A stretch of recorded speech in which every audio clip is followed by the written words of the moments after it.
Rajasthan competition classes में आपका एक बार फिर से हार्दिक स्वागत है। जैसा कि हमने पिछली क्लासेस में पढ़ा था जालोर के चौहान, और आज से अपन शुरुआत करने जा रहे हैं सिरोही के चौहानों की। तो शुरुआत करते हैं।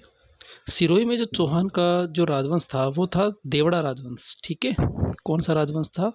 देवड़ा राजवंश। यह है देवड़ा राजवंश। अब बात करते हैं सबसे पहले इनके कुल देवता की। सिरोही के चौहानों का कुल देवता कौन था? सारणेश्वर महादेव। इनकी जो कुलदेवी थी वो थी आशापुरा माता, और इनकी आराध्य देवी थी वो थी अर्बुदा माता। सिरोही के चौहानों का संस्थापक जो बताया जाता है वो है लुम्बा चौहान को, और समय बताया जाता है 1311 ईस्वी में। यानी कि लुम्बा चौहान ने 1311 ईस्वी में सिरोही में चौहान राजवंश की स्थापना करी। लुम्बा चौहान ने अपनी राजधानी बनाई चंद्रावती को, और प्रारंभ में यानी स्टार्टिंग में सिरोही पर परमारों का शासन था। यानी चौहानों से पहले किसका शासन था? परमारों का। तो सबसे पहला अपन जो शासक पढ़ने जा रहे हैं वो है लुम्बा चौहान। तो लुम्बा चौहान के बारे में देखते हैं। सबसे पहले है कि संस्थापक यानी देवड़ा राजवंश की स्थापना किसने करी? लुम्बा चौहान ने। कब करी? 1311 ईस्वी में। राजधानी किसको बनाई? चंद्रावती को। लुम्बा चौहान के निर्माण कार्य क्या क्या थे? एक तो था अचलेश्वर महादेव मंदिर का पुनः निर्माण। ठीक है, अचलेश्वर महादेव मंदिर का पुनः निर्माण, और एक बनवाया ऋषि मंदिर का निर्माण। ठीक है, बात करते हैं अचलेश्वर महादेव मंदिर की। अचलेश्वर महादेव मंदिर का निर्माण 9वीं शताब्दी में परमारों के द्वारा करवाया गया, लेकिन जो पुनः निर्माण यानी जब टूट फूट गया था तो उसका पुनः निर्माण करवाया लुम्बा चौहान ने। अचलेश्वर महादेव मंदिर में पूजा की जाती है शिव जी की। शिव जी की भी किसकी? शिव जी के अंगूठे की पूजा की जाती है। ठीक है, शिव जी के अंगूठे की पूजा की जाती है।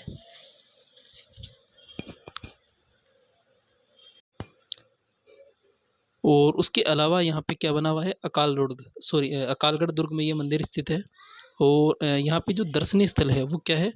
दर्शनीय स्थल है 3 भैंसे प्लस धारावर्ष की मूर्ति, और इसके अलावा श्रावण भादो झील। यानी 3 भैंसे एक साथ है और वहाँ धारावर्ष की मूर्ति लगी हुई है। अब शायद अपन पहले पढ़ के आए थे कि धारावर्ष एक ऐसा शासक था जो कि 3 भैंसों को अपने तीर से एक साथ भेद डालता था। ठीक है, 3 भैंसों को एक साथ भेद डालता था। नोट डाल के लिखा हुआ है कि अचलेश्वर महादेव मंदिर में शिव का जो वाहन था ना, जो नंदी था, उसकी तांबे की 4 टन मूर्ति, 4 टन वजनी मूर्ति, व इस मूर्ति के साथ ही कवि दुर्सा अड़ा की मूर्ति लगी हुई है। ठीक है, और आगे देखते हैं। ये था लुम्बा चौहान। और अब लुम्बा चौहान के बाद में जो शासक हुए उनका नाम था शिवभाण। शिवभाण के बारे में कुछ ज़्यादा खास बात नहीं है, इसने केवल शिवपुरी नगर की स्थापना करी 1405 ईस्वी में। तीसरा शासक आता है सहसमल चौहान। ठीक है, कौन आता है? सहसमल चौहान। सहसमल चौहान के बारे में अपन देखते हैं कि सहसमल चौहान ने क्या क्या किया। तो सिरोही नगर की स्थापना किसने करी? सहसमल चौहान ने। कब करी? 20 अप्रैल 1425 ईस्वी को। राजधानी बनाई सिरोही को। महाराणा कुंभा ने नरसिंह डूडिया को, किसको? नरसिंह डूडिया को। महाराणा कुंभा ने नरसिंह डूडिया को सिरोही पर आक्रमण करने हेतु भेजा और उसने विजय प्राप्त करी। तो ये अपने सबसे इम्पोर्टेंट है। ठीक है, महाराणा कुंभा ने नरसिंह डूडिया को सिरोही पर आक्रमण करने हेतु भेजा व विजय प्राप्त करी।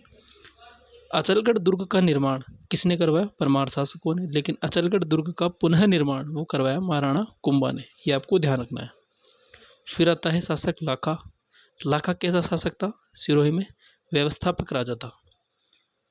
ठीक है, सिरोही में लाखा नाव तालाब बनवाया। किसने? लाखा ने। लाखा का मुख्य उद्देश्य क्या था? जो माउंट आबू था उसको परमारों ने अधिकार कर लिया था आबू पर, तो इस आबू को पुनः प्राप्त करना था लाखा का मुख्य उद्देश्य। ठीक है, मेवाड़ द्वारा जीते गए प्रदेशों को पुनः अधिकार किया इसने। किसने किया? लाखा ने किया। सिरोही के किस शासक ने मेवाड़ द्वारा जीते गए प्रदेशों पर पुनः अधिकार किया? तो वो था लाखा। गुजरात में एक जगह पड़ती है पावागढ़, तो वहाँ से कालिका माता की मूर्ति लेकर आया और सिरोही में स्थापित किया। किसने? लाखा ने। ये क्वेश्चन आ चुका है एग्जाम में। ठीक है, ये एग्जाम में क्वेश्चन आ चुका है। उसके बाद जो शासक हुए वो है जगमाल देवड़ा। जगमाल देवड़ा का जो विवाह हुआ, शादी हुई, वो किससे हुई? आनंदाबाई से। और आनंदाबाई कौन थी? मेवाड़ के महाराणा रायमल की पुत्री थी। मेवाड़ के महाराणा रायमल की पुत्री थी कौन? आनंदाबाई, जिसका विवाह हुआ जगमाल देवड़ा से। अब बात करते हैं महाराणा रायमल के पुत्र थे, एक तो पृथ्वीराज सिसोदिया और एक संग्राम सिंह फर्स्ट। ठीक है, अब बात करते हैं कि जगमाल देवड़ा आनंदाबाई के भाई पृथ्वीराज सिसोदिया को जहर देकर के मृत्यु करवा देता है। ठीक है, उसके बाद जो शासक बना वो था अखेराज देवड़ा। तो अखेराज देवड़ा के बारे में आपको क्या ध्यान रखना है? ये अखेराज देवड़ा को उड़ना अखेराज के नाम से जाना जाता है। जैसे मेवाड़ का उड़ना राजकुमार कौन था?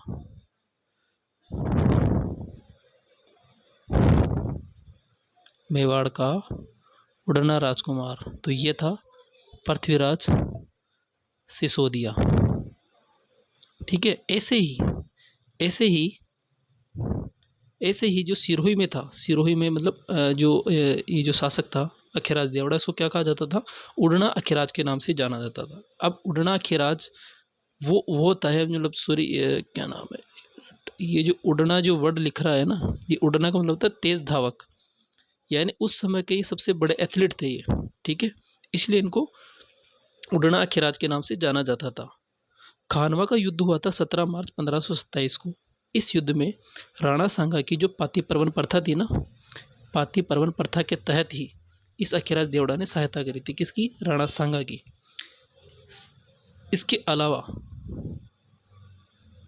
इसके अलावा लोहियाना दुर्ग बनवाया किसने? अखेराज देवड़ा ने। तो अखेराज देवड़ा के बारे में सिर्फ इतनी सी बात याद रखनी है कि इसको उड़ना अखेराज के नाम से जाना जाता था, खानवा के युद्ध में राणा सांगा की सहायता करी और लोहियाना दुर्ग बनवाया। उसके बाद जो नेक्स्ट शासक हुए उनका नाम था सुल्तान देवड़ा। सुल्तान देवड़ा सबसे शक्तिशाली राजा था और सुल्तान देवड़ा ने दत्तानी का युद्ध लड़ा था। अब दत्तानी का युद्ध कब हुआ? ये एग्जाम में पूछा जाता है, दत्तानी का युद्ध कब लड़ा गया? 15 अक्टूबर 1583 को। किस किस के मध्य? एक तरफ थी मुगल सेना, ठीक है, और एक तरफ था सुल्तान देवड़ा। अब बात करते हैं कि मुगल सेना की तरफ से जगमाल और दुरसा आड़ा, ठीक है, जगमाल और दुरसा आड़ा ने किसका साथ दिया? मुगल सेना का। ठीक है, और फिर भी मुगल सेना हार जाती है और सुल्तान देवड़ा जीत जाता है। दुरसा आड़ा ने सुल्तान देवड़ा रा झूला ग्रंथ लिखा था। ठीक है, दुरसा आड़ा ने कौन सा ग्रंथ लिखा था? सुल्तान देवड़ा रा झूला। ये ग्रंथ पूछा जा चुका है एग्जाम में भी। सुल्तान देवड़ा रा झूला ग्रंथ किसने लिखा? दुरसा आड़ा ने। बीकानेर के शासक रायसिंह के कहने पर ही सुल्तान देवड़ा ने 1575 ईस्वी में अकबर की अधीनता स्वीकार कर ली थी। ठीक है, अब बात करते हैं कि पूरे इतिहास में अकबर के 3 विरोधी थे। अकबर के 3 विरोधी में यानी जिन्होंने अकबर की अधीनता मरते दम तक स्वीकार नहीं करी। तो सबसे पहला शासक था मेवाड़ का, जिसका नाम था महाराणा प्रताप।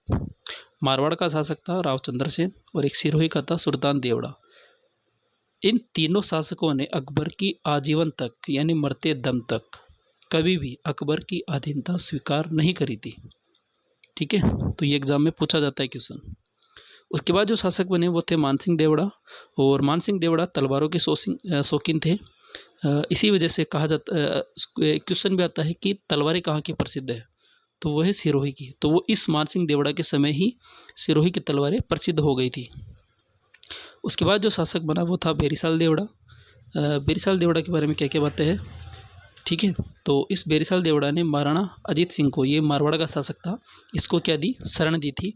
और बेरीसाल देवड़ा ने अजीत सिंह को दुर्गादास राठौड़ की कैद से मुक्त करवा करके कालिंदी लेकर आए और वहाँ पर जयदेव पुष्करणा के पास लेकर आया। ठीक है, उसके बाद शासक बने वो थे उदयभान देवड़ा। और उदयभान देवड़ा के बारे में क्या याद रखनी है कि आर्थिक स्थिति खराब होने पर जनता ने उदयभान देवड़ा को क्या कर दिया था? नज़रबंद कर दिया था। सिरोही में एक ऐसी स्थिति उत्पन्न हो गई थी, आर्थिक स्थिति वो बहुत खराब हो गई थी उस समय, और वहाँ की जनता ने, वहाँ की जो राजा थे उस समय, उदयभान देवड़ा को क्या कर दिया? नज़रबंद कर दिया।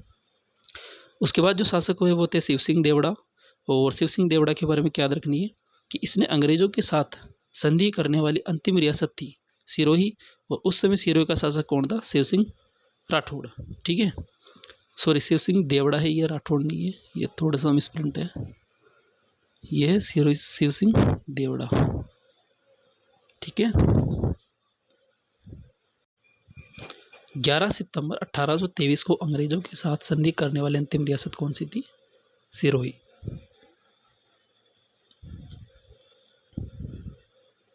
ठीक है। और अगर मैं पूछ लूँ कि सबसे पहली रियासत कौन सी थी, तो वो कौन सी थी? करौली रियासत। ठीक है। और अंतिम रियासत कौन सी थी? सिरोही। फिर बात आती है कि उसके बाद जो शासक बने वो थे अभय सिंह देवड़ा, और ये सिरोही रियासत का क्या था? अंतिम शासक था। और इसी के साथ सिरोही के चौहान राजवंश जो ख़त्म होता है। उम्मीद करता हूँ ये वीडियो आपको बहुत पसंद आया होगा, और अगर पसंद आए तो ही वीडियो को लाइक, शेयर और सब्सक्राइब करें।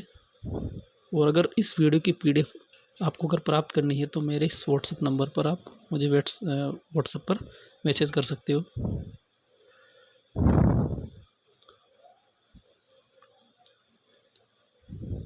तो आज के लिए इतना ही, बाकी बातें नेक्स्ट क्लासेस में करेंगे, और नेक्स्ट क्लास में मिलते हैं अपन हाड़ौती के चौहान।